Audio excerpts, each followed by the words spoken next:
darles nuevamente la bienvenida a este tercer espacio de conversatorio de la especialización en geopolítica para las relaciones internacionales. Hoy vamos a tener el segundo conversatorio en el que estaremos tocando el tema del conflicto Rusia-Ucrania y vamos a entrar en materia. Nuevamente le damos la bienvenida a la doctora Aura Liliana de los Ríos para que, como coordinadora de la nueva especialización, nos cuente cómo vamos con este proyecto. Bienvenida, doctora Aura.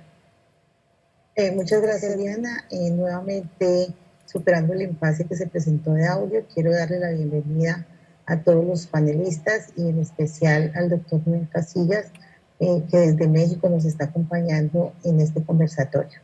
Para todos los participantes en esta dinámica del contexto geopolítico, quiero invitarlos nuevamente en este tercer encuentro a que se animen a participar de nuestra especialización, la cual se abrirá en el Campus Cali a partir del mes de septiembre. En este momento estamos dándola a conocer a través de estas dinámicas donde se pretende que la mayoría de las personas que quieran incursionar se den cuenta en realidad de lo que es la especialización. Un espacio donde se pretende un debate interdisciplinario acerca de la influencia del entorno geopolítico en las relaciones internacionales. Adicionalmente, en la especialización se hará un abordaje muy amplio de las técnicas de prospectiva para el análisis de escenarios en el contexto mundial. Es una especialización nueva en la región, no la tenemos en ninguna ciudad, entonces esa es nuestra invitación para que a partir del mes de junio, que tendremos abiertas las inscripciones, estemos pendientes para ello. Nuevamente les doy la bienvenida a todos y mil gratitudes a todos los participantes. Muchas gracias, Diana. Gracias a ti, doctora Aura Liliana. Entonces vamos a entrar en materia y con relación al conflicto que se libra hoy entre Rusia y Ucrania, es lógico pensar en las consecuencias y el impacto que tendrá a nivel mundial. Por eso muchos se preguntan ahora si este será el primer paso hacia el establecimiento de un nuevo orden en las relaciones internacionales, y ese es el tema que vamos a analizar hoy. Por eso estaremos compartiendo con nuestro director del Centro del Pensamiento Global de la Universidad Cooperativa de Colombia, el doctor Edgar Vieira, y nuestro panel de expertos nacionales e internacionales. Les quiero presentar a nuestros invitados. Tenemos a la doctora Rita Yacalone de Canadá. Ella es PhD en Historia y Master of Arts de la Universidad de Indiana de Estados Unidos, Filosofía y Letras de la Universidad de Buenos Aires. Actualmente es profesora de la Universidad de Calgary en Canadá y de la Universidad Nacional de La Plata en Argentina. Anteriormente fue profesora titular de la Universidad de los Andes en Mérida, Venezuela.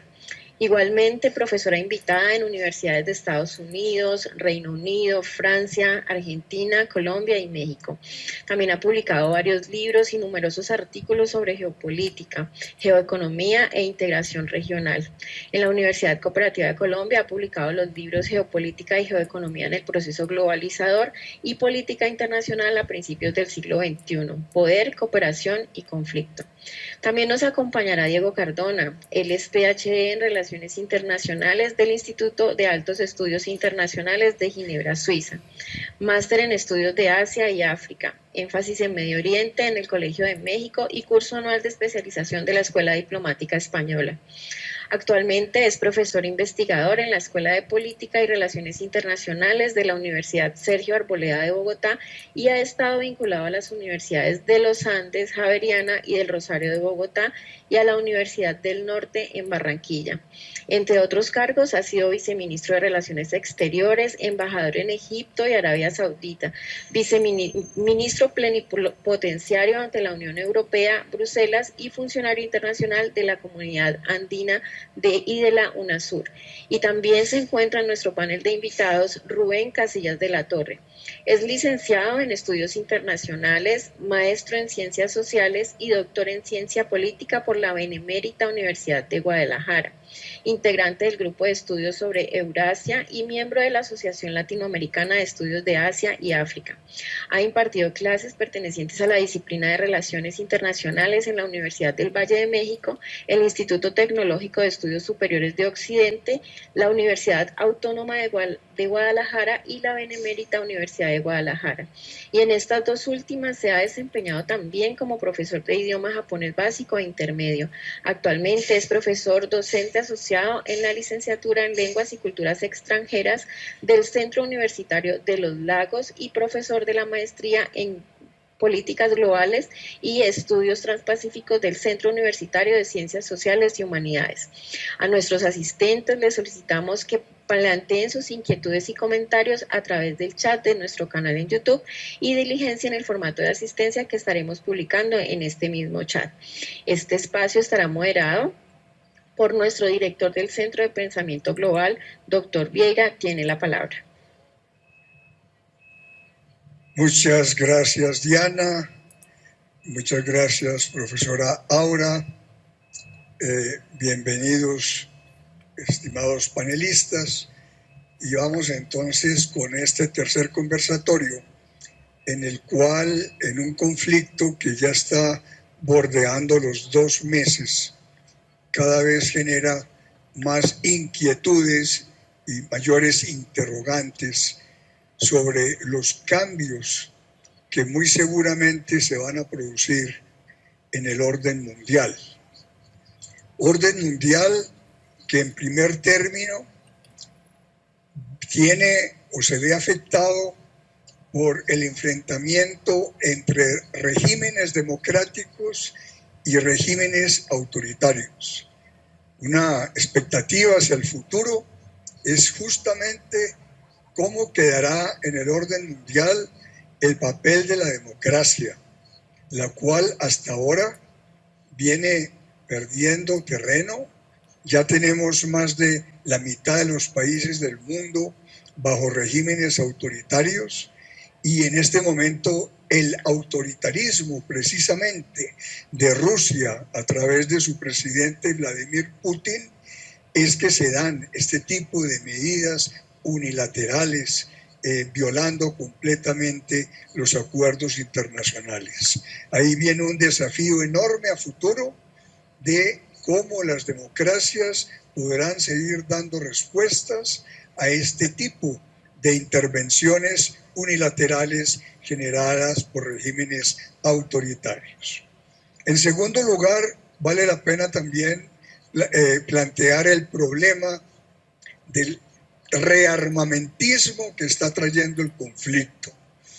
En vez de avanzar hacia el desarme, la reacción que está generando el conflicto es el del armamento o el rearmamento inclusive de naciones que, por ejemplo, los dos perdedores de la Segunda Guerra Mundial, Alemania y Japón, habían dejado de tener una fuerza de gasto militar importante y sin embargo ya las medidas recientes de Alemania y Japón son el de incrementar las partidas destinadas al armamento. Esto genera un problema también a nivel mundial porque mientras más dinero se destinen al armamento, en vez de destinarse, por ejemplo, a cumplir los objetivos de desarrollo sostenible, no solamente retardamos cada vez más el cumplimiento de esos objetivos, sino que en la medida que haya más armamento, más posibilidades de conflicto se irán generando en el orden mundial. En tercer lugar, habrá que ver también el impacto de esto en una de las prioridades del momento, que es en lo medioambiental enfrentar el cambio climático. Por un lado puede haber un aspecto positivo, en el sentido de que el conflicto lleve a que se adelante, por ejemplo, en Europa, se precipite el sustituir energías fósiles contaminantes como el carbono, como el petróleo, por energías limpias sustitutivas. Pero por otro lado, vinculándolo al armamentismo, hay el problema de hasta dónde esas nuevas inversiones en energías limpias sustitutivas que son costosas, no se vea afectada la posibilidad de desarrollarlas por destinar recursos al armamento, o incluso que algunas que se iban a retirar pronto, como el carbón, para sustituir importaciones procedentes de Rusia de gas o de petróleo, se incremente por varios años el uso del carbón. Es decir, en materia medioambiental hay también una serie de interrogantes a manejar sobre los efectos y cambios en el orden mundial. En cuarto lugar, mencionaría el problema de desestabilización de la economía mundial. Una economía mundial maltrecha que sale tremendamente afectada por la COVID-19 y que en momentos de inflación general a nivel mundial y de consecuencias en materia de empleo todavía muy serias por recuperar, se viene ahora un mantenimiento de esa tendencia inflacionaria ante la crisis en el abastecimiento de renglones agrícolas, ya que la producción, tanto ucraniana como Rusia, en varios renglones, más los insumos necesarios para producirlos, va realmente a afectar las condiciones de oferta, los precios y su impacto no solamente en la inflación mundial, sino que ya se prevé que en algunos continentes, como en África, puede llevar a hambrunas y de manera general a generar un clima de inestabilidad política con el problema ya de malestar social que se va a incrementar en buena parte de los países del mundo. En quinto lugar, mencionaría el tema institucional. Hemos vivido un problema de retraso del uso del multilateralismo, pasando cada vez a posiciones individuales, nacionalistas o ultranacionalistas, afectando seriamente el uso del instrumental de la negociación multilateral. Esto es un tema clave para las relaciones internacionales. Hay que retornar a darle importancia a lo multilateral.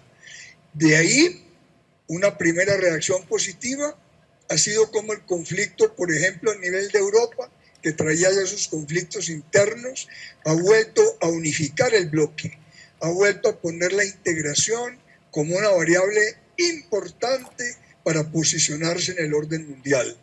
Pero por otro lado, tenemos la debilidad de una serie de instituciones que no están dando la respuesta adecuada. El papel de Naciones Unidas es deprimente. La falta de acción del Consejo de Seguridad con la posibilidad de veto que pueden tener los 5 miembros principales, en este caso Rusia y China, afectando cualquier decisión que se quiera proponer, limita totalmente el rol fundamental para el cual se crearon las Naciones Unidas, que era asegurar la paz mundial. Hoy en día la paz mundial se está negociando en otros recintos, en otras instancias, pero la instancia multilateral de las Naciones Unidas no ha podido cumplir. Aquí se viene también el interrogante en el nuevo orden mundial. ¿Hasta dónde vamos a seguir sin hacer las reformas necesarias al sistema de Naciones Unidas, en particular al funcionamiento del Consejo de Seguridad? En sexto lugar, mencionaría varios elementos de tipo geopolítico que se van a ver afectados en el orden mundial. De una parte, el papel de Rusia y de China, que en los últimos años venían estructurando un eje y un acercamiento muy importante, y en donde el conflicto y las sanciones que le están aplicando Occidente a Rusia podrían generar el impulsar todavía más a Rusia hacia el campo euroasiático, en este caso hacia una vinculación cada vez mayor con China. Y por el lado de China, que es al fin y al cabo en el ejercicio del poder la nueva potencia en ascenso para disputar el liderazgo frente a Estados Unidos, como ya lo analizamos en conversatorios anteriores, pues hay también el gran interrogante de la posición que seguirá manteniendo China, no solamente frente a Rusia y el conflicto de Ucrania, sino a la propia zona. Por eso la zona de Asia-Pacífico y del Indo-Pacífico adquiere también una relevancia muy importante sobre la cual hay que reflexionar, ya que por un lado habrá que ver China frente a Taiwán, qué lecciones saca de la experiencia rusa con su problema ucraniano, y por otro lado hay que ver cómo otros ejercicios de poder, como el adelantado por Estados Unidos en acercamientos con India, con Japón o con Australia, tratando de neutralizar un poquito el peso de China, van a generarse en la región. Pero a la vez de la región asiática está la misma relación de Estados Unidos con Europa, porque ya en un mediano plazo los intereses geopolíticos de Estados Unidos frente al mundo no son iguales a los que tiene Europa, sobre todo una Europa hasta ahora liderada por el eje Francia-Alemania, tiene intereses muy distintos a los que puede tener Estados Unidos. Cabe también el interrogante de qué va a pasar con Rusia en el orden mundial, hasta dónde quedará seriamente debilitada como efecto de las sanciones aplicadas por Occidente. Aquí también vale la pena reflexionar qué se puede esperar del papel de Rusia en ese nuevo orden mundial. ¿Sobrevivirá Putin? ¿Habrá cambio de gobierno y de régimen en Rusia? ¿De qué magnitud será ese cambio? ¿Se afianzará una dictadura o al contrario habría un aire de respiro más democrático? En fin, la perspectiva misma del futuro de Rusia en la geopolítica mundial es también un tema supremamente relevante. La misma Ucrania, hay que también pensar en ella, porque Ucrania ¿hasta dónde va a aguantar? ¿Hasta dónde va a tener capacidad de resistir semejante destrucción y arrasamiento del país como el que viene haciendo el ataque de las fuerzas militares rusas? ¿Qué salidas va a tener Ucrania? ¿Necesariamente tendrá que pactar su neutralidad y no ingresar a la OTAN? ¿Qué va a hacer con el Donbass?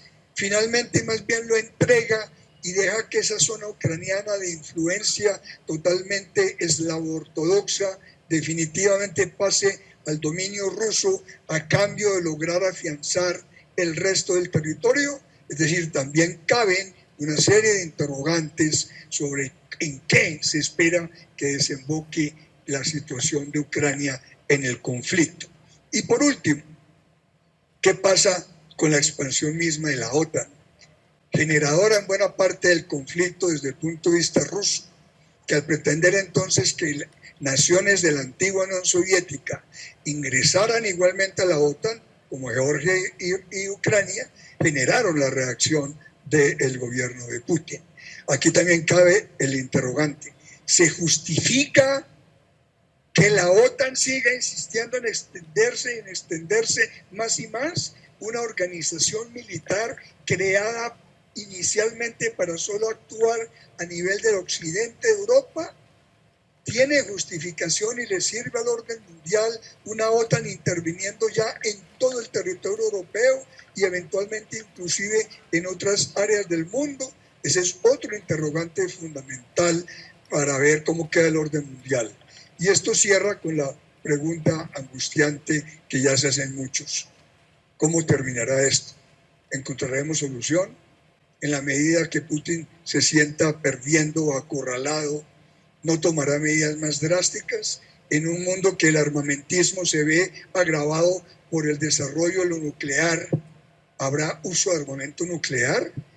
¿Habrá un conflicto extendido a otras partes de Europa? ¿Se podría llegar a una tercera guerra mundial? Es decir, ya los interrogantes con que cierro estas reflexiones son interrogantes serios, complicados, en donde realmente, pues desde hacía muchas décadas el mundo no estaba en una situación de inestabilidad en el orden mundial como el que está viviendo en este momento. Yo invitaría entonces a los panelistas a que alrededor de estos distintos interrogantes, no es que vayamos a tocar todos porque es imposible, sino que cada uno vaya desarrollando algunas reflexiones sobre algunos de ellos, o si hay algún otro que quieran agregar, sobre estas reflexiones de qué es lo que en este momento podríamos realmente esperar de cambios principales en el orden mundial. Entonces le daría la palabra en primer lugar a nuestra colega Rita Yacalón.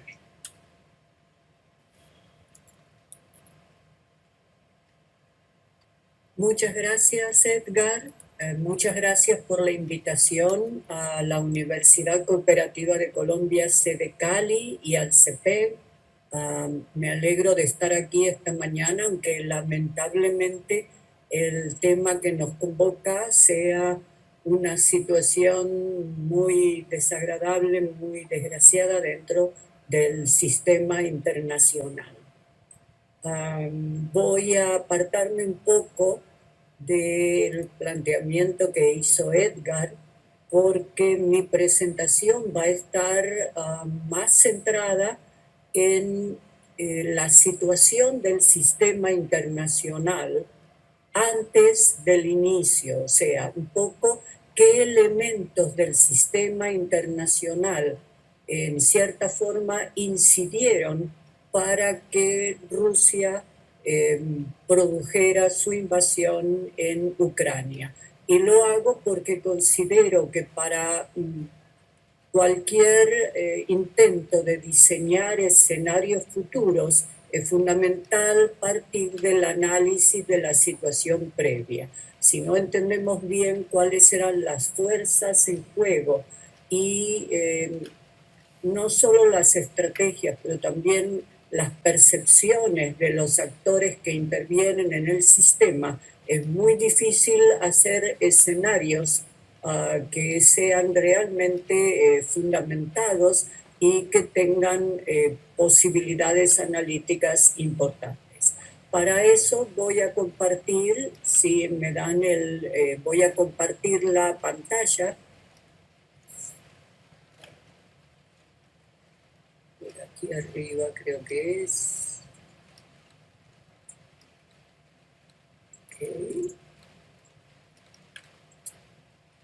Ok. El título es El sistema internacional que hace posible o que hizo posible la invasión de Ucrania en el año 2022. Un poco qué factores de esa situación explican lo que está sucediendo, más allá de los factores internos, más allá de las reivindicaciones históricas que pueden tener, de los factores culturales y religiosos. Estamos viendo cómo el entorno internacional y la articulación de sus fuerzas incide sobre los actores para tomar decisiones. Los objetivos entonces comprender qué factores posibilitaron la invasión rusa en Ucrania, porque los distintos escenarios que puedan construirse deben tenerlos en cuenta. Si miramos la situación del sistema internacional, y la estoy ubicando en 2019, porque como todos sabemos, entre ese momento y la situación del 2022, hay un corte muy importante producido por la pandemia de COVID-19 que actúa como factor interviniente y afecta también la situación del sistema internacional.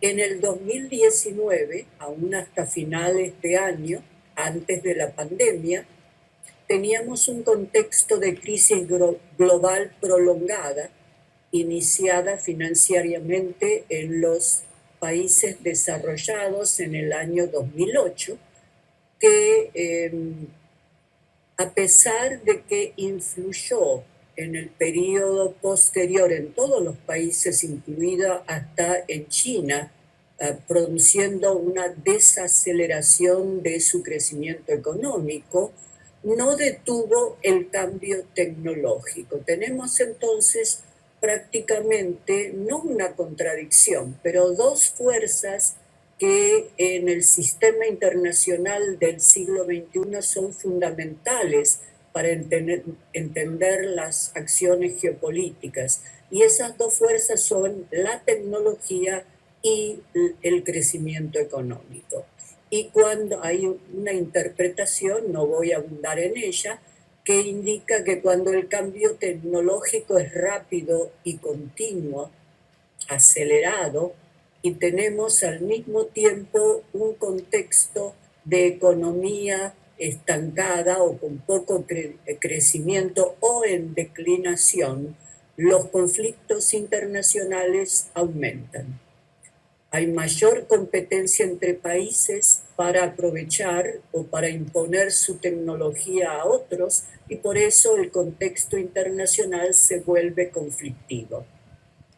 Mientras que en momentos de crecimiento económico es más factible que haya cooperación o por lo menos una situación neutra entre países.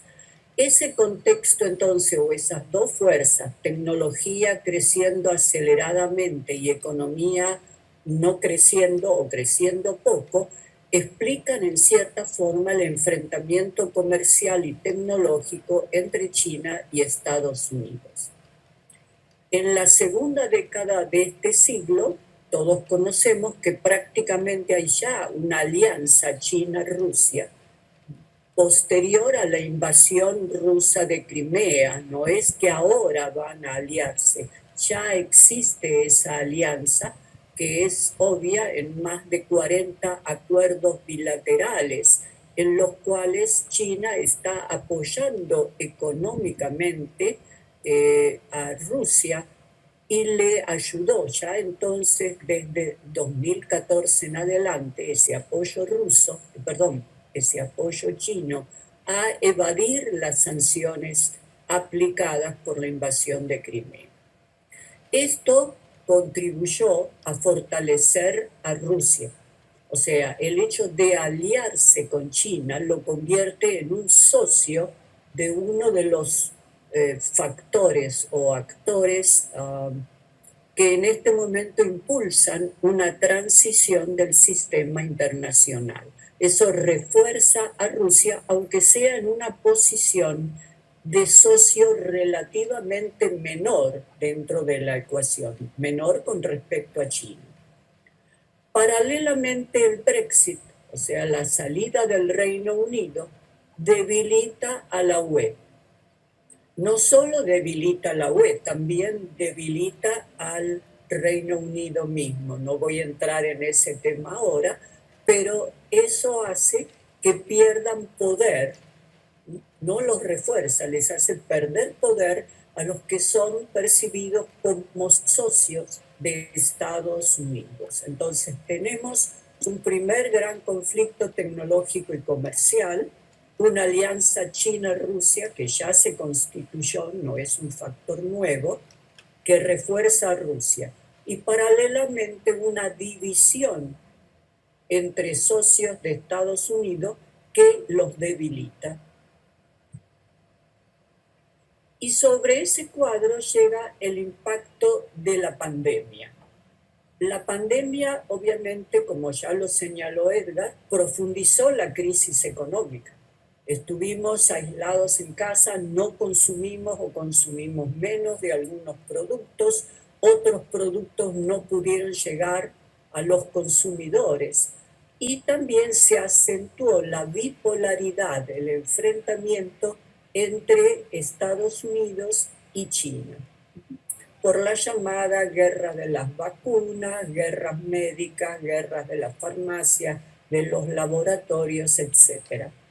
Y dentro de la política exterior de Estados Unidos tenemos que reconocer también que hay un cambio que se da antes de esto, se da antes de la pandemia, y ese cambio es que tienen prioridad prácticamente desde la llegada de Obama al gobierno, tiene más prioridad sudeste asiático, Indo-Pacífico que Europa. Antes del Brexit ya Europa había perdido prioridad para Estados Unidos, cosa que también perciben socios como o socios menores de China como Rusia. Y tenemos entonces aquí otro actor que nombró Edgar, que es la OTAN. Mientras Rusia y China paralizaron sus operaciones y sus ejercicios militares durante el primer año de la pandemia, los reiniciaron en el 2021, antes de que comenzara toda la discusión acerca de si iba a haber o no una invasión de Ucrania. Antes de eso ya habían reiniciado sus ejercicios militares.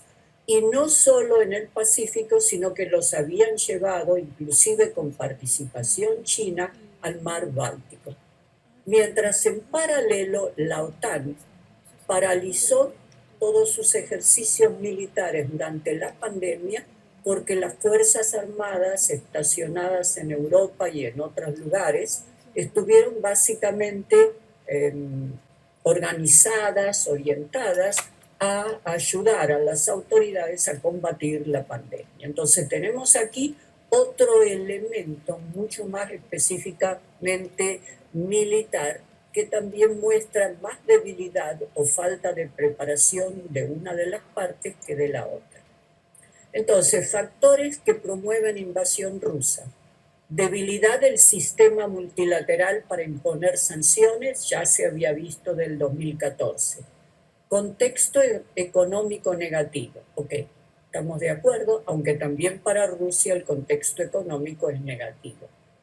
Menor prioridad geopolítica de Europa para Estados Unidos, hasta ahora con la invasión.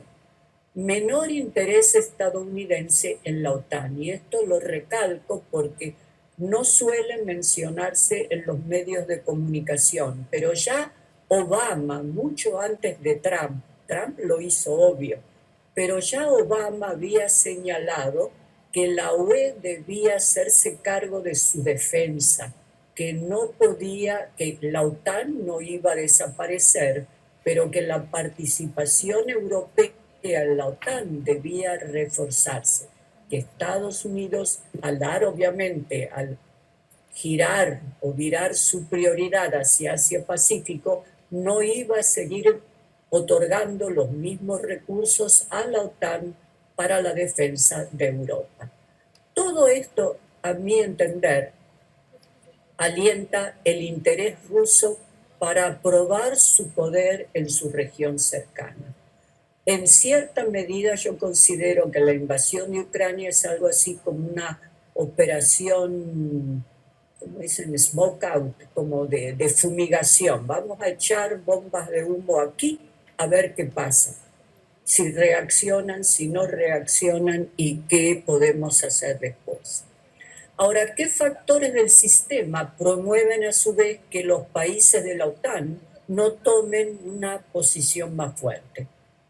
La misma debilidad de las instituciones multilaterales para sancionar los frena. Si no pueden mantener sanciones económicas, pues nosotros intervenimos y ¿qué va a pasar? Luego podemos ser acusados también de haber contribuido al conflicto.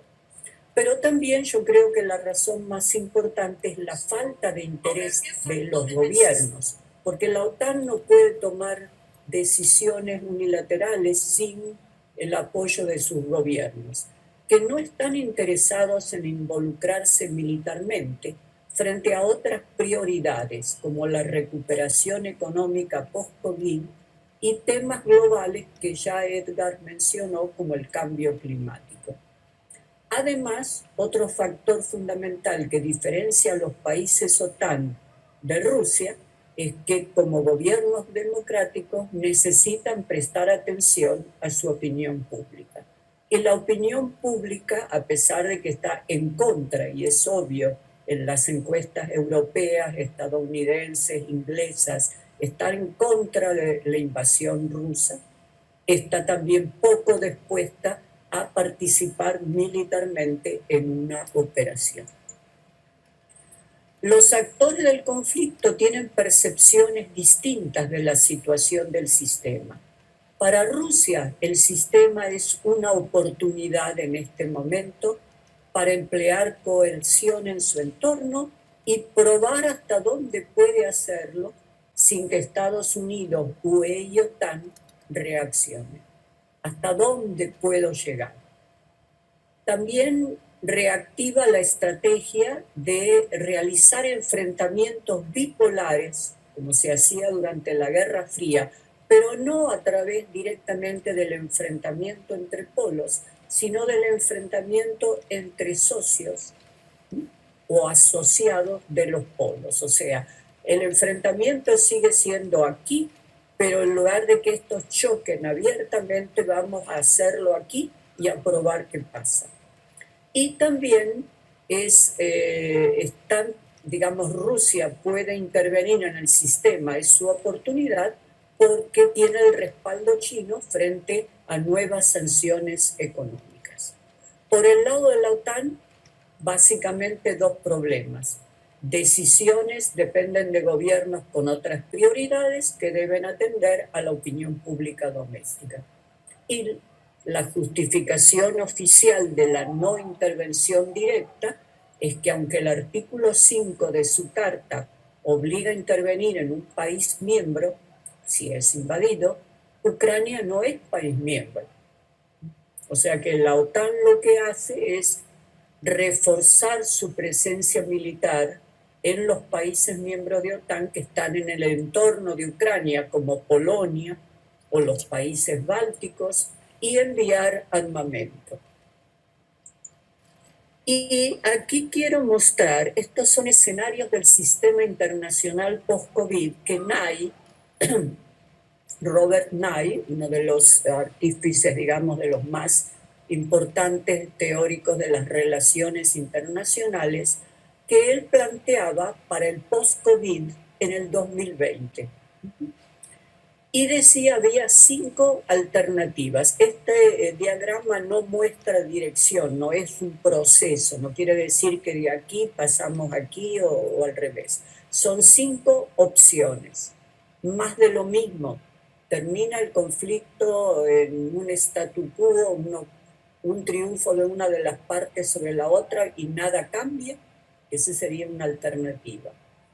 Fin del orden liberal. Y aquí yo ya tengo que decir algo, el orden liberal ya está en transición y no desde la invasión de Crimea ni de la guerra comercial con China, está en transición desde el momento en que tenemos el gran impulso del proceso globalizador a finales del siglo XX y más todavía en este siglo, o sea, cuando se disparan el desarrollo tecnológico y también en la primera década de este siglo el crecimiento económico, eso prácticamente ya está afectando el orden liberal de la posguerra. ¿Por qué? Porque permite el surgimiento de una serie de actores, las economías emergentes, que ya no caben, no están reconocidas como actores importantes dentro del orden liberal y que van a luchar para encontrar su espacio con distintas estrategias pacíficas o no pacíficas. Entonces ya estamos en un orden que está en transición. Transición, el problema es transición hacia dónde. Vamos hacia un orden mundial chino, vamos hacia un orden donde a lo liberal se le agregan ahora las agendas ambientales, mayor atención a factores como los objetivos del milenio, o sea, el fin del orden o la transición del orden liberal no implica necesariamente un orden mundial chino. Hay 2 opciones aquí. Pero me interesó también esto porque aquí aquí, sin saberlo, en el 2020, nadie diseñó o menciona la situación actual. Lo que tenemos hoy en día es muy similar con la invasión de Rusia a las amenazas que se percibían en los años 30. En los años 30 tenemos también situación económica deprimida, prolongada. Tenemos también polos democráticos en un lado, tenemos actores no democráticos, Italia, Alemania, Japón del otro lado. ¿Y quiénes son los que inician las acciones militares y las agresiones? Los que están dentro del polo no democrático. Por lo mismo que dijimos, no dependen de la opinión pública, la manejan, etcétera, etcétera. ¿Y cuál es la reacción de los demócratas o de los otros grupos de gobiernos? Tratar de aplacarlos, de negociar con ellos. ¿Por qué? Porque para ellos la prioridad no es el enfrentamiento armado, no es derrotar al otro, la prioridad es solucionar la crisis económica para mejorar la situación interna de sus países. Entonces, estos escenarios me parecieron interesantes no solo por lo que plantean aquí, la posibilidad de que todo siga igual, que es baja, la transición del orden neoliberal con dos opciones, sino porque lo que está ocurriendo se ubica prácticamente aquí. ¿Y qué indican estos sucesos? Prácticamente la invasión rusa indica que el conflicto militar sigue siendo importante como instrumento de poder. Y más todavía es importante cuando ese sistema internacional está en transición. En el momento en que no hay un balance de poder, sino la percepción de que unos están más debilitados que otros, que ya hay una transición, es cuando la posibilidad del conflicto se acelera. La no intervención militar de la OTAN significa que, sin embargo, para la mayor parte del sistema internacional democrático, el sistema no se basa en las armas, en el poder material, sino en normativas comunes, interdependencia, multilateralismo debilitado, pero todavía existe. Y el contexto post-COVID no alienta respuestas armadas porque hay otras prioridades. En conclusión, en un sistema bipolar en transición, donde hay dos polos, uno con gobiernos autoritarios y otros no autoritarios, los primeros van a promover o a intentar promover intervenciones militares para probar su poder dentro de un sistema que ven debilitado.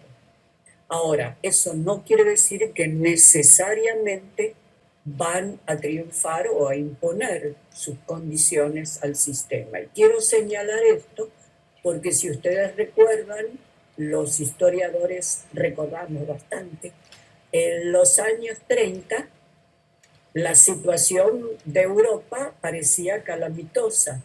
Predominaban los movimientos autoritarios, la situación de Rusia, la situación de Alemania, Italia. Veíamos a Japón también, estoy muy interesada en escucharlo a Rubén, y que sobre ese cuadro que parecía que tan negativo, mientras Occidente se retraía y trataba de negociar, ¿no? Y sin embargo, claro, se llegó a una guerra, pero el resultado de la guerra fue un orden liberal justamente que por lo menos durante 20 o 30 años consiguió mantener un cierto nivel de balance de poder entre dos polos, el polo del este y el polo de occidente. Entonces, con este cuadro, dejo ahora que mis colegas hagan el resto de las observaciones. Y si hay alguna pregunta, pues encantada de contestarlo al final. Gracias. Muchas gracias, Rita, por tu intervención. Le voy a dar la palabra al profesor Rubén Casillas, de México, al profesor Rubén y luego a Diego. Profesor Rubén Casillas, bienvenido, por favor. Muchísimas gracias. Solo antes de comenzar, una pregunta rápida. Se estaba previendo que el panel terminara a las 12:30. ¿Se terminará a esa hora o se extenderá un poco porque comenzamos tarde por los problemas técnicos? Desde mi punto de vista, podemos ir 10 minutos más hasta las 12:40 si vemos que es necesario. De acuerdo, también para respetar los tiempos, igual acortar si es necesario, tomando en cuenta que hace falta también la participación del doctor Diego Cardona. Pues les agradezco muchísimo por la invitación. Para mí es un gran placer, un gran honor acompañarles el día de hoy. Y las reflexiones que yo quiero compartir son específicamente en torno a la situación en el Indo-Pacífico, vinculándolo con el caso del conflicto Rusia-Ucrania, pero me gustaría comenzar con algunos aspectos generales, también aprovechando lo que nos ha compartido la doctora Rita Galone. Y quisiera primero recuperar un poco la situación global que estamos viviendo. Estamos en un contexto golpeado por la guerra, sí, pero por la pandemia. Tenemos 2 años arrastrando la crisis del COVID-19, que esperamos salir pronto de ella, no obstante que sus efectos siguen muy latentes, y lo vemos particularmente en la economía, y lo seguimos viendo, como es el caso ahorita del puerto de Shanghái, donde hay una congestión, un tráfico marítimo terrible, que por el cierre no ha podido fluir de manera adecuada, y que vamos a seguir posiblemente viendo todavía impactos negativos de la pandemia en los próximos meses y sin saber hasta cuándo. Lo interesante aquí es cómo estos golpes, la guerra, la pandemia, los impactos económicos, nos pueden llevar a replantear algunas reconfiguraciones en la arena internacional. Planteábamos, por ejemplo, en el aspecto económico, ¿qué pasa con esta situación de interdependencia compleja en la que nos hemos sumergido en las últimas décadas? ¿Cómo la reconfiguramos? Se ha planteado, por ejemplo, por parte de Janet Yellen, la secretaria del Tesoro de los Estados Unidos, cambiar un poco la dinámica de la inversión offshore en el extranjero a la idea de friendshoring, es decir, atraer a las costas amistosas, donde esta parte de las vinculaciones económicas se verían también permeadas por cuestiones ideológicas, particularmente si lo vemos en el marco de la competencia entre China y los Estados Unidos. En ese sentido, podemos pensar un poco en la situación que estamos viviendo con Ucrania y diferenciarlo un poco de la situación frente a China. Rusia puede ser concebido quizá en términos más como un enemigo versus lo que veríamos de la perspectiva sobre China, que se ve desde Estados Unidos más como un rival, que eso es un punto importante que quiero regresar más adelante. Aquí, en esta parte de la situación global, una de las grandes interrogantes es, como mencionaba la doctora Rita, ¿qué podemos esperar? Si va a ser más de lo mismo, si va a haber cambios, si va a haber reconfiguraciones, quizá un poco en la parte de inversiones y producción vamos a ver una reconfiguración, no total, pero sí algunos cambios en ese sentido.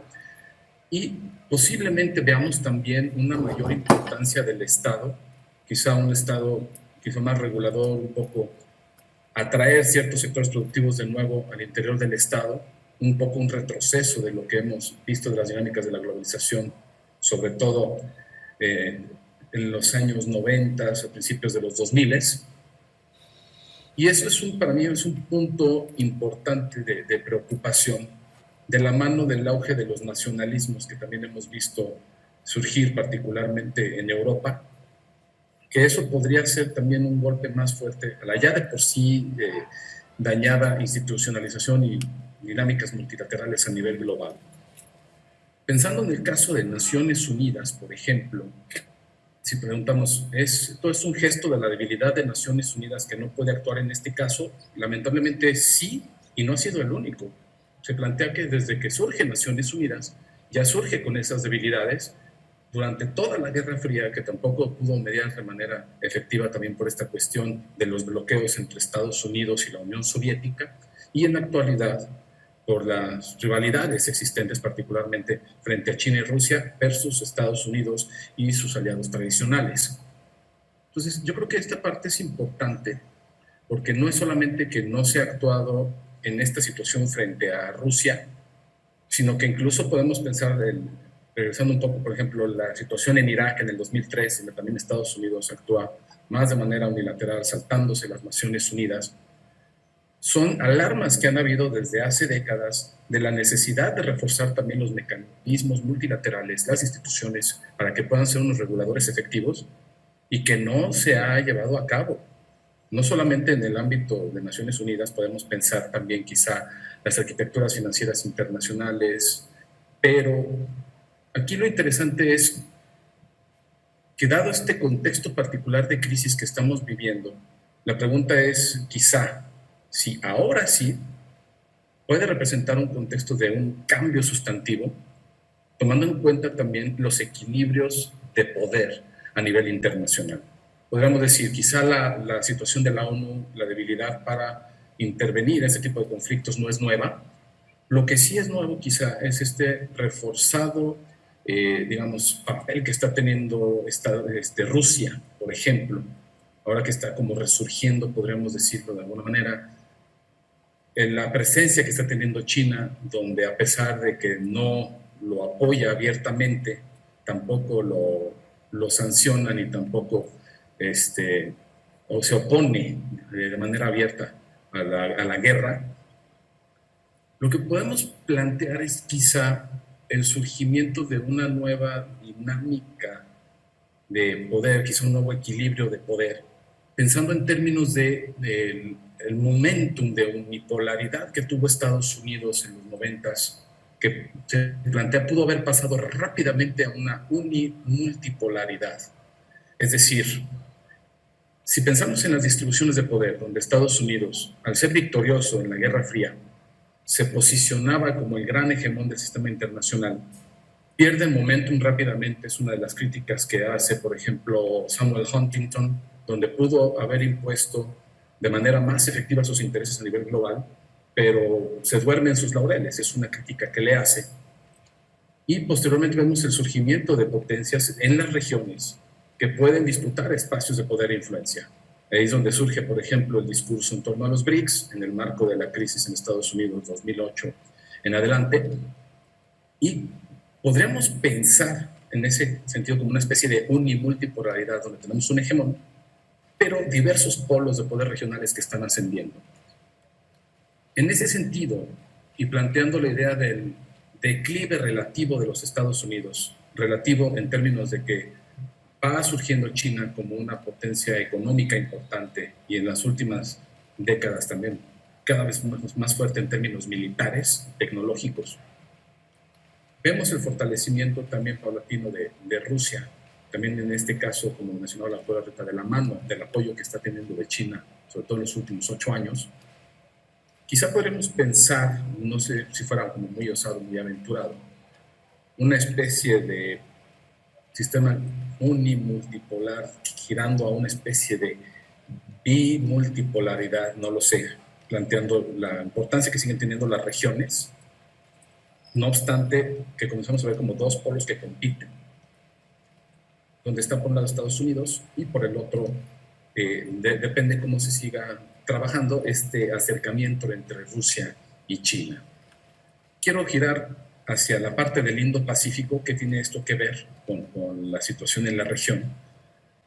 Una primera instancia, quiero rescatar un poquito esta idea del Indo-Pacífico, planteándolo como desde la alianza militar que representa entre Estados Unidos, Japón, Australia y la India en lo particular, sin cerrarse solamente a ellos, que lo vemos como una configuración de seguridad centrada en la preocupación en torno al crecimiento económico de China y su fortalecimiento militar, el cual toma forma más definida tras la declaración de China de la línea de 9 puntos, donde toma para sí o considera que es suyo el territorio del Mar del Sur de China. Y vemos esta competencia estratégica con China cada vez tomando una forma más definida. Ya se planteaba que desde la época de Barack Obama ya se planteaba este pivote a Asia, se planteaba la importancia de que Estados Unidos tuviera más presencia en Asia. Hay quienes debaten si ese pivote tuvo mucha sustancia o no, pero en un primer momento este esfuerzo por crear una estrategia del Indo-Pacífico no fructifica. Sus principales promotores en el 2007 al final dicen que no. Shinzo Abe en Japón alega motivos de salud, renuncia. En Australia da un giro político, cambian de gobierno y el gobierno pro-chino no quiere tener problemas con el gigante asiático.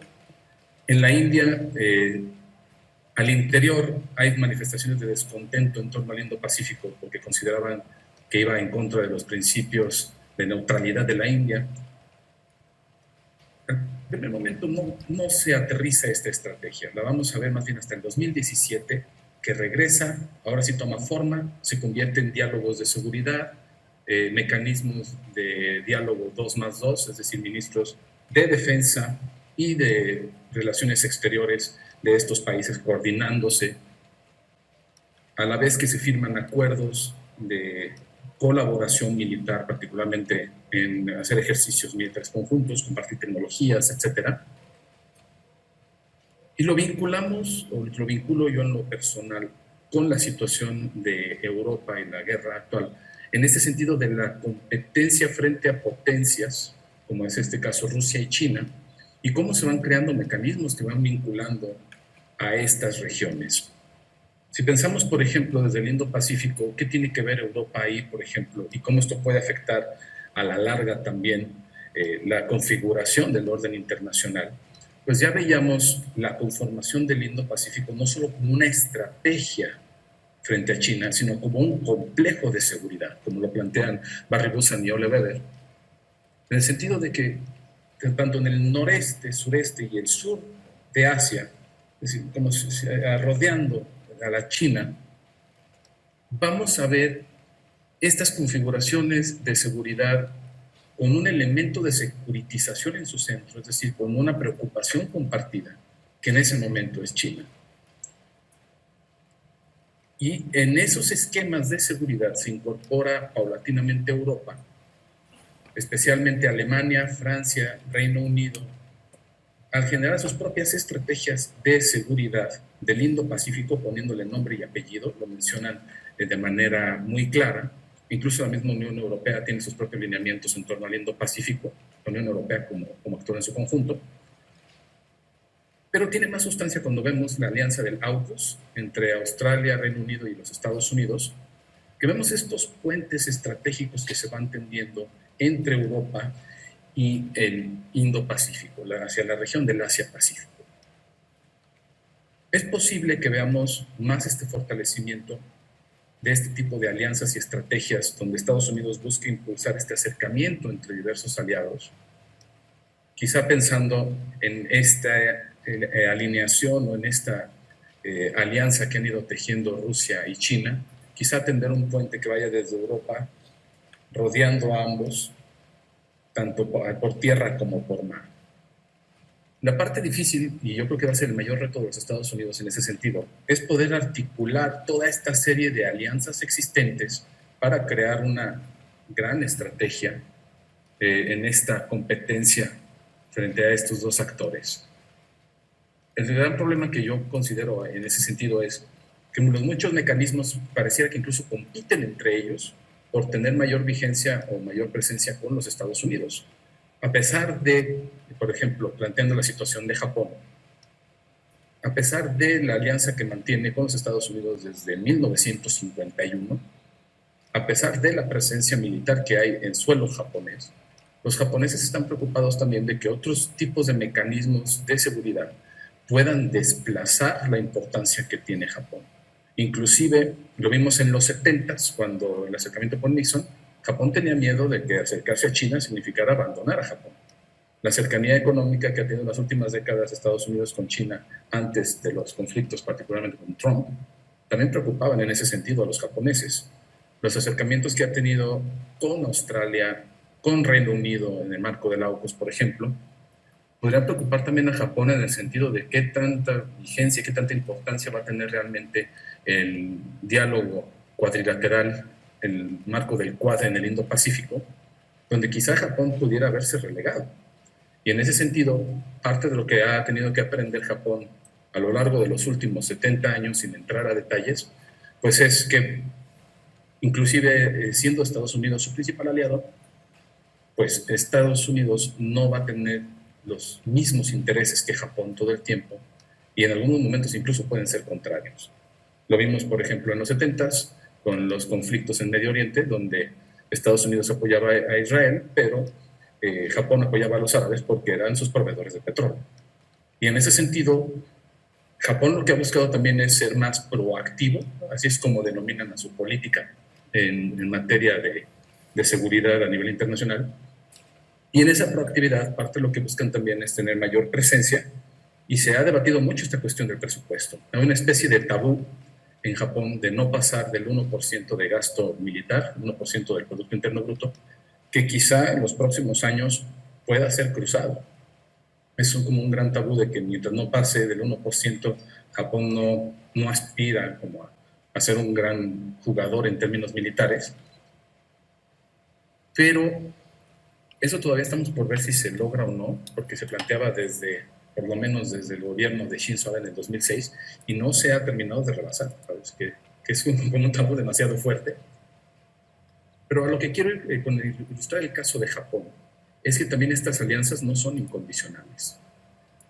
Regresando al aspecto de la interdependencia compleja, por ejemplo, y si lo comparamos con la Guerra Fría parecían ser bandos mucho más definidos, donde competían entre ellos, pero en la actualidad la situación de interdependencia, sobre todo económica, frente a China, ha limitado mucho las acciones que puedan tomar. Lo hemos visto, por ejemplo, en el grupo de ASEAN, donde plantean que un Indo-Pacífico debe de ser incluyente, e incluyente significa que China también quepa. La situación actual frente a Rusia, por ejemplo, que también se explica en parte con esta interdependencia compleja, nos invita a reflexionar por qué no ha habido sanciones o voces fuertes en torno a la guerra entre Rusia y Ucrania en este lado del Pacífico. Y la explicación que dicen es que sí es un tema importante la guerra, pero para nosotros no es el tema, porque el tema es China. Y a nosotros lo que nos preocupa también es que algunos de los países de la región somos aliados de Rusia. Es el caso de la India, que tiene una fuerte vinculación en materia militar desde la Guerra Fría. Es el caso de países como Indonesia, donde encuentran oportunidades pero riesgos dada la guerra, oportunidades en mercados como el níquel, donde Indonesia puede competir, problemas, por ejemplo, en obtener granos, en obtener fertilizantes que los compran de Rusia y de Ucrania, y de Bielorrusia, me parece. Entonces, estas situaciones nos pueden invitar a pensar, pues, ¿qué es lo que podemos esperar a futuro? Yo quizás soy un poco más pesimista en ese sentido, quizá un poquito más de lo mismo, al menos en el futuro previsible, con algunas reconfiguraciones en las redes económicas globales, quizá acercar un poquito más a simpatías, alianzas, países con ideologías similares, pero no significaría, o al menos yo lo veo así, no significaría un corte completo con Rusia, no significaría un corte completo tampoco con China, pero sí, yo creo que estas rivalidades van a ser más marcadas, y creo que ahí podremos también hablar de ciertas zonas de influencia. Y ahí también quizá me adelanto un poco, pero invitaría a reflexionar un poco de lo que comentaba la doctora Rita, donde si podemos pensar que esta situación de la guerra con Ucrania sea como un tanteo de Rusia, como por ver sus ciertos espacios de influencia, los alcances que puede tener o no una acción militar, que yo creo que podríamos ir más atrás. No sé si podemos pensar de que en Ucrania esté tanteando los alcances y límites de una respuesta occidental, o quizá ya lo ha tanteado desde hace décadas, si pensamos en Georgia, si pensamos hace 8 años en Crimea, la presencia en Siria, en Libia. No sé si pensar esto como parte de ese mismo tantear los espacios donde puede actuar de manera más abierta o no, como tanteando minas, o si puede ser una consecuencia de estas acciones previas también, donde ha visto que no ha habido quizás respuestas sustantivas en situaciones anteriores, y considera que en este caso, dado los antecedentes, puede salirse más, digámoslo así, con la suya, dadas las circunstancias actuales. Yo ahí dejaría un poco estas reflexiones, tampoco quiero extenderme mucho para que podamos tener un espacio al final de diálogo más abierto, pero de nueva cuenta aprovecho para agradecer por la invitación, agradecer sus atenciones, también de quienes nos están acompañando, y pues esperemos también más adelante la sesión de preguntas y respuestas. Muchas gracias. Quisiera entonces darle la palabra a nuestro invitado Diego Cardona para que también, frente al planteamiento pues del interrogante frente al nuevo orden mundial producto de este conflicto, pues nos diera su opinión, nos compartiera su opinión. Bienvenido, doctor Cardona. Sí, buenas. Yo también tenía problemas informáticos aquí complicados, pero creo que ya están solucionados. Entonces, mientras arreglan el de Edgar, yo voy haciendo algunas menciones. Perfecto. Yo creo que en principio, aquí hay la respuesta larga y la respuesta corta. En la respuesta corta, a riesgo de equivocarme, yo podría decir que no hay, a pesar de lo que la gente cree, un germen de grandes cambios en el orden mundial, por lo menos en el corto plazo, pero sí hay algunos elementos que pueden ser importantes para consideración en diversas unidades de análisis. Sabemos que en relaciones internacionales tenemos pues unidades de análisis diversas, la de los países, las unidades binacionales, las unidades regionales y la unidad de análisis global. Y de pronto en algunos de los elementos hay preguntas que podemos hacernos muy puntuales que valdría la pena tomar en cuenta. Lo primero es, frente a lo que ha pasado hasta ahora en el caso de Ucrania, el hecho de que se pone de nuevo sobre la mesa el tema de la vigencia de la geopolítica. Entonces, la geopolítica tradicional, con algunas de sus elaboraciones más recientes, es evidente que sigue teniendo cosas que decir sobre algunos de los conflictos internacionales, por lo menos en algunos de los aspectos del conflicto. Me refiero a la validez eventual, por ejemplo, de los temas históricos en la determinación posible de las causas, no significa justificación, pero sí de las causas que pueden haber llevado a alguno de los países en un momento dado a emprender acciones militares respecto de otro o de otros. Entonces, es decir, el hecho de que la percepción rusa del tema es muy sencilla, es simplemente que desde Rusia parece percibirse a una OTAN en proceso franco de ampliación durante los últimos 20 años hacia el este y que en algún momento era necesario, digamos, frenar ese proceso. Yo creo que es la visión general geopolítica que aparentemente está imperando en quienes toman las decisiones en el caso de Rusia, naturalmente con un actor privilegiado en este caso.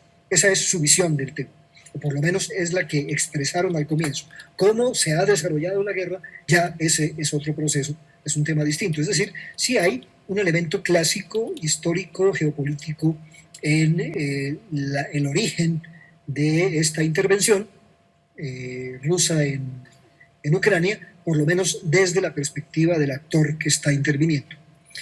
El otro elemento es que la geoeconomía siempre ha existido, pero ahora ha adquirido una enorme fortaleza.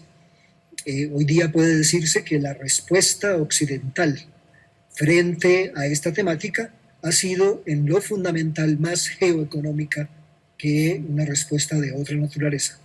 Hay envíos de armas, hay envíos de municiones, hay envíos de gente que sabe manejar esas armas, que seguramente están actuando de alguna manera dentro del territorio ucraniano, que no son ucranianos ni son rusos, sino que son de otras nacionalidades, pero de todas maneras, pese a eso, los comandos y sus armas, las armas que son seguidas por los comandos que saben manejarlas, en el caso de las armas muy sofisticadas, de todas maneras, el arma más importante que se maneja hasta este momento es el arma económica, con diversas acepciones, con diversas opciones. Es decir, tenemos un elemento geopolítico clásico en el origen y tenemos un elemento geoeconómico de una extraordinaria importancia que no es decreciente, sino que continúa y seguramente va a continuar en el curso de las próximas semanas, no sabemos si meses. Un tercer elemento importante tiene que ver con la autonomía o no de Europa frente a su propio destino y frente al equilibrio estratégico global. Ahí sí hay un antes y después de la guerra de Ucrania. La posición alemana parecía de una enorme fortaleza, de una gran autonomía, Alemania vinculándose desde el punto de vista energético de una manera muy estructurada con Rusia, por lo menos mientras Alemania puede desarrollar el gran proyecto, el mayor proyecto de energía fotovoltaica que existe en el mundo, que es el proyecto de la Siemens, que tiene previsto incluso proveer de energía eléctrica de Europa con digamos, la generación de energía eléctrica por el impacto solar. Esto naturalmente implica un Medio Oriente tranquilo, implica sobre todo un Magreb en el cual esas instalaciones gigantescas de la Siemens dentro de unos 20 o 30 años puedan establecerse sin que digamos, desintegren corrientes islámicas o cosas por el estilo, y eso explicaba el enorme equilibrio de la política exterior alemana, que ha cambiado un poco en el momento. Yo tengo un poco la hipótesis, tal vez la había expresado la vez pasada, de que un conflicto de esta naturaleza no se hubiera dado con la señora Merkel en el poder. Primero por el liderazgo de la señora Merkel, no solamente dentro de Alemania, sino su enorme liderazgo en Occidente, su buen entendimiento con países como Estados Unidos, Canadá, y el respeto profundo, desconfianza, distancia, pero profundo respeto mutuo entre ella y el señor Putin, porque al fin de cuentas entre ellos dos no hablaban en alto alemán, sino que hablaban en el alemán de la zona cercana a Dresden, donde Putin vivió un tiempo como jefe de espionaje y de donde ella es originaria. Entonces ahí había, digamos, una posibilidad de entendimiento que hoy día ha desaparecido por completo. No hay experiencia, no hay peso todavía en la cabeza del Estado alemán, falta, digamos, un tiempo para que esto logre consolidarse. Ha habido algunos cambios en la política exterior y hoy día tenemos una política exterior alemana distinta a la que existía hace un año o hace incluso 6 meses. Ahí sí ha habido un cambio y sabemos que el estado general de la Unión Europea no está determinada, como los franceses creen ingenuamente, por el destino de Francia, sino que está determinada por el estado de la política exterior y de la economía alemana.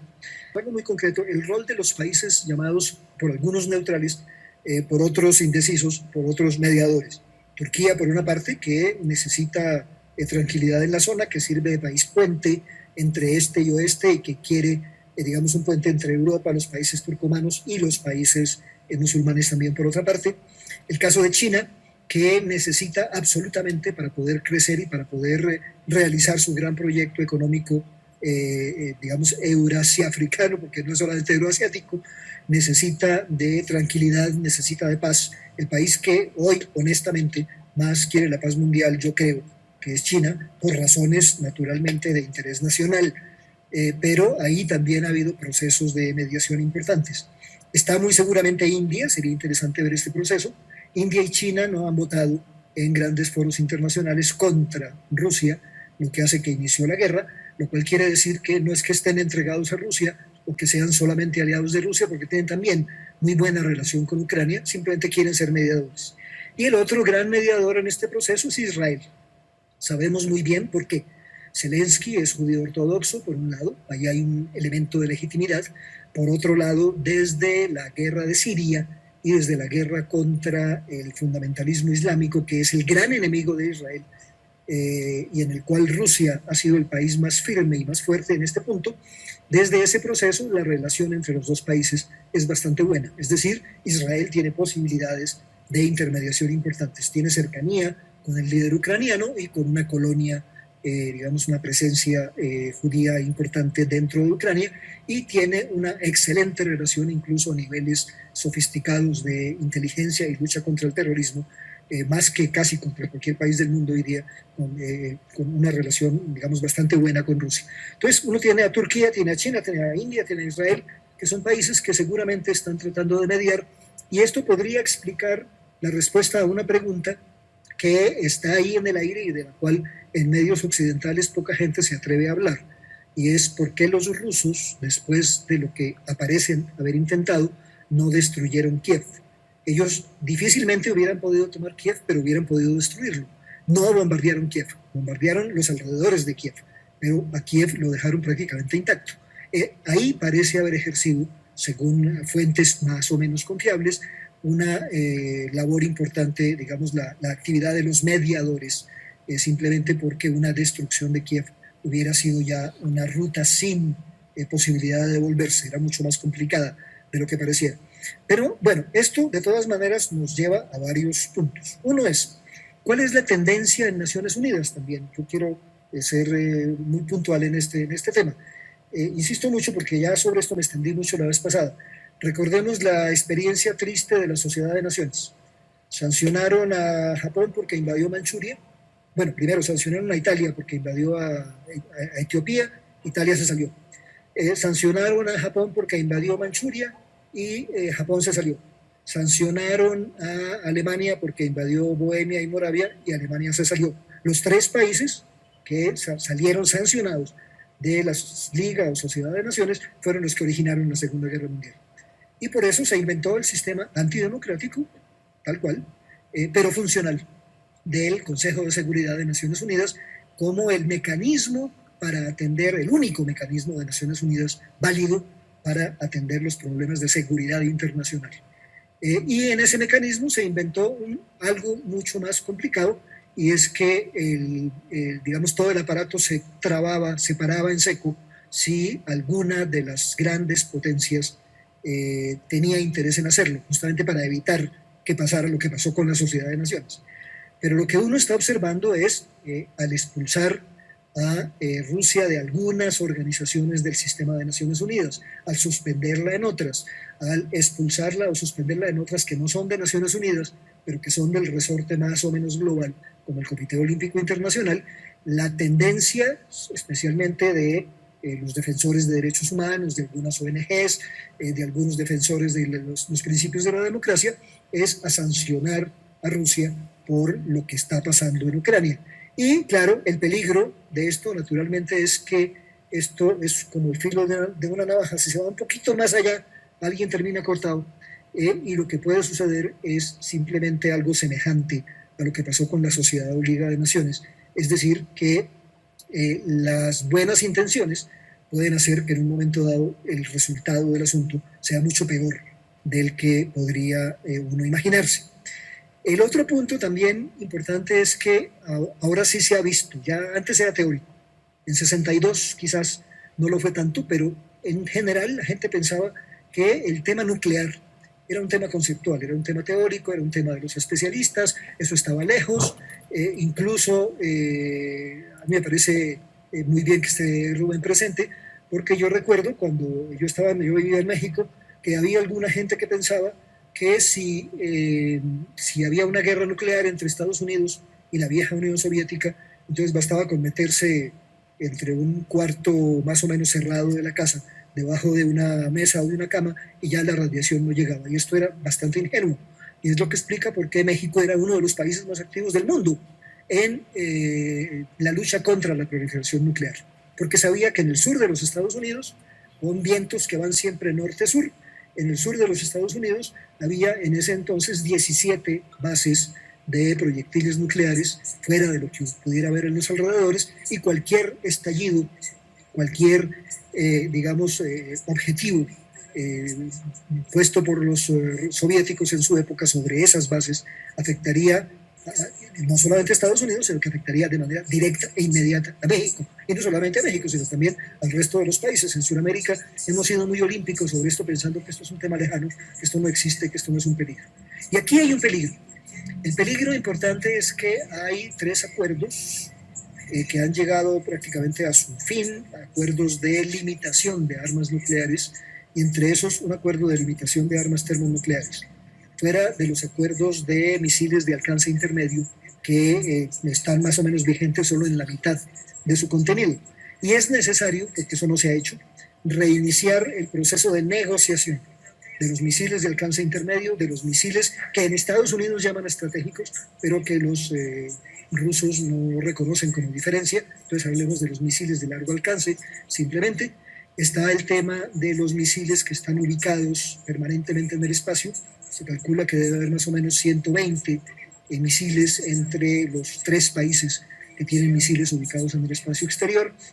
Y hay el tema de los misiles de reingreso múltiple, que fue una manera que se inventaron los rusos primero y luego los estadounidenses de pasarse por la faja los acuerdos de limitación de armamentos. Se decía, la limitación es, por ejemplo, 200 misiles, y entonces dijeron, seguimos teniendo los 200, pero lo que no dijeron es que al reingresar se multiplicaba por 6, es decir, ya tenían 1.200 misiles bajando, 200 subiendo, 1.200 bajando, luego estaban dentro de el acuerdo de limitación de armamentos y no lo estaban violando. En la práctica sí lo estaban haciendo, pero en teoría no. Y todo esto tiene que renegociarse. Y son renegociaciones que uno sabe que tardan más o menos mínimo 3 años, máximo puede ser 10. Usualmente se hacen en Ginebra, son extensas, son difíciles, son complejas, y esto implica un clima posible de negociación del tema más peligroso de todos, los temas de eventuales conflictos entre los diversos países para los próximos años. Entonces, yo llamo la atención sobre esto porque casi nadie habla de este tema pensando que no existe y resulta que sí lo está.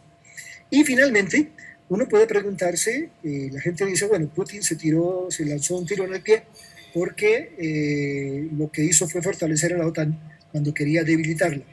Quizás hubo un error de cálculo de él, que puede haber sido importante. Quizás él pensó que los países europeos tendrían que rearmarse si querían responder. Pensó quizás que no responderían o que tendrían que rearmarse si querían responder, pero aquí hay un elemento de cálculo que también se puede volver contra Occidente. Son espadas de 2 filos, y las espadas de 2 filos, si no se manejan con maestría, terminan también cortándolo a uno. Y entonces, ¿cuál es el tema aquí importante? El tema importantísimo es que 2 o 3% del presupuesto bruto nacional de Alemania o de Francia o de algunos de los países europeos dedicados posiblemente a las actividades de defensa significa 2 o 3% del presupuesto bruto no dedicado a temas sociales, que era como la gracia de Europa. Esto significa gente en las calles protestando en las ciudades europeas dentro de 1 año o 2 o 3. O sea que aquí los cálculos también van en una u otra dirección. Entonces, es claro que se ha fortalecido la imagen de la OTAN. Es claro que se ha fortalecido la idea de dejar de ser neutral para países como Finlandia o como Suecia. No es el caso de Austria, que es neutral, que no está incorporado tampoco a la OTAN, a pesar de que es un miembro importante de la Unión Europea. Pero lo interesante del tema es que aquí sí puede haber de pronto un replanteamiento, pero uno tendría que ver si es la OTAN la que se ha fortalecido, porque la OTAN bastante fortalecida estaba. La prueba es que se venía expandiendo durante los últimos 20 años hacia el este. Entonces la OTAN siempre estuvo fortalecida. Lo que se ha fortalecido es la imagen de la OTAN, que no es lo mismo, que ese es un tema que es interesante. Y finalmente, esto está probando también un hecho que puede ser importante, que un ejército grande, importante, poderoso, puede ser frenado parcialmente o puede frenar su propia voluntad de combate, dadas ciertas circunstancias, por un ejército menor. Esto ya pasó, esto no es nuevo, esto ya pasó en Vietnam, pasó en Kenia con los ingleses, pasó en Vietnam, en China, a China le pasó con Vietnam también, a su vez, luego de la reunificación vietnamita, pasó en Afganistán, pasó en Argelia a los franceses, pasó con la independencia de Grecia, que era un ejército pequeñito, mal armado frente al potencial del Imperio Otomano, y sin embargo logró frenarlo. Pasó con la resistencia pasiva de la India frente al Reino Unido. O sea que esto tiene antecedentes en el mundo y es un tema que no es nuevo, pero sí es interesante. Entonces, concluyendo, yo creo que hay algunos elementos nuevos, hay algunos que se ponen de nuevo, digamos, sobre la mesa. No veo que haya una alteración importante del orden mundial, digamos, no por lo menos en el corto plazo, a no ser que hubiera una guerra más generalizada y esto llevara a la utilización del arma atómica, y ahí sí el asunto sería sumamente complicado. Pero, digamos, yo preferiría parar ahí, con eso tenemos una posibilidad de intercambio. Muchísimas gracias, Diego. El tiempo no da para intercambio, lamentablemente. Quiero agradecerle muchísimo a Diego, a Rita y a Rubén sus intervenciones, que han sido muy bien estructuradas y que muestran la importancia que tiene hoy en día estudiar, analizar, comprender, saber para dónde va el mundo, para dónde va el sistema internacional, los cambios en el orden mundial.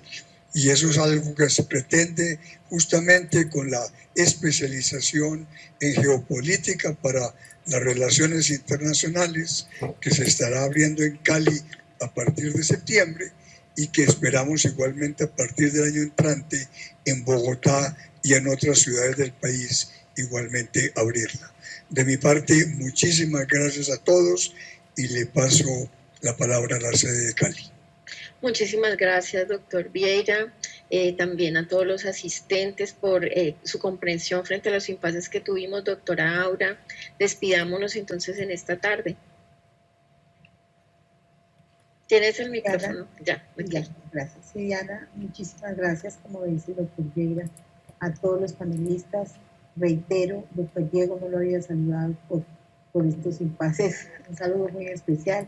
Doctora Rita, muchísimas gracias. Rubén, un inmenso agradecimiento por acoger esta invitación, que inclusive tú fuiste quien nos recomendó también a Imelda para el conversatorio pasado. Estaremos en contacto y esperamos a todos los asistentes que se interesen por nuestra especialización, la cual abrirá inscripciones muy pronto. Que tengan una feliz tarde y que Dios los bendiga. Y ahí podremos hacer el debate. Sí, ahí podemos hacer el debate, sí. Okay. A todos muchas gracias, nos despedimos deseándoles un feliz resto de día. Hasta luego.